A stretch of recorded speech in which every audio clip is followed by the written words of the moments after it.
I love potato skins. You take a nice firm potato in your hands and feel its girth. Bring it up to your nose and breathe in deep the earthen scent of nature's most divine creation. You take a razor-sharp knife in the other hand and draw it slowly across the surface of the potato, smoothly peeling off the skin as you savor the feeling of the potato yielding to your touch. You drop it into a pan of oil and it sizzles, 2 minutes from perfection. You drop the hot potato skin on your tongue and it overloads your mouth with pleasure. I grow my own potatoes. I keep them in a garden on my patio, let them bathe in the luxurious sunlight, water them with Appalachian mineral water, fertilize them with steaming hot manure. I dump jars of spiders on my potatoes every week to protect them from garden pests. I surround them in mousetraps to keep away the squirrels. I am a potato enthusiast.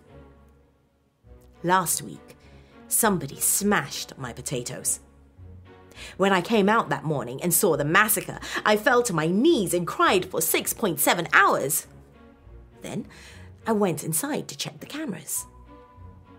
I have high-definition security cameras trained on my potatoes at all times. I have motion-activated game cameras equipped with night recording. I was going to find out who murdered my potatoes. My insides squirmed with disgust as I watched the gruesome footage of my potatoes as pointless slaughter. I recognized the culprit at once. It was my neighbor, Gerard. That son of a bitch was always making unreasonable demands. That I stop dumping poisonous spiders in the apartment courtyard. That I stop fertilizing my potatoes with human manure. I crept onto his patio that night and used my snap gun on his lock. As I slipped through the pitch-black house, my body quivered with the anticipation of my coming righteous fury.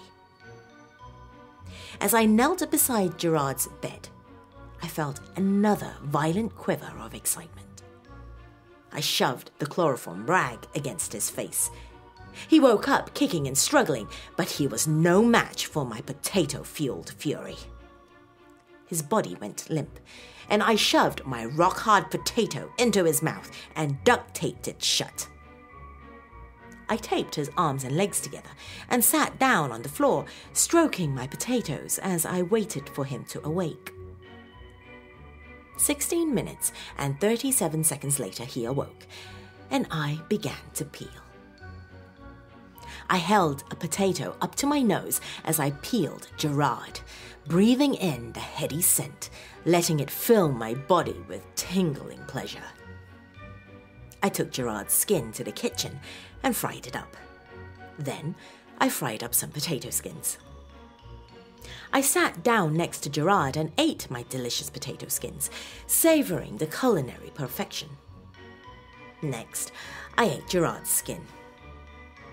"Your flesh tastes rancid, Gerard," I said. "You'd make a terrible potato." I peeled him for another 37 minutes, body quivering with pleasure as he gagged and slobbered on my potato. Then I dumped my spiders on him. I smiled with contentment as his body spasmed and twitched. I knew he had finally realized how unreasonable he had been about my potatoes. Finally, I went back home and enjoyed a big plate of freshly cooked potato skins.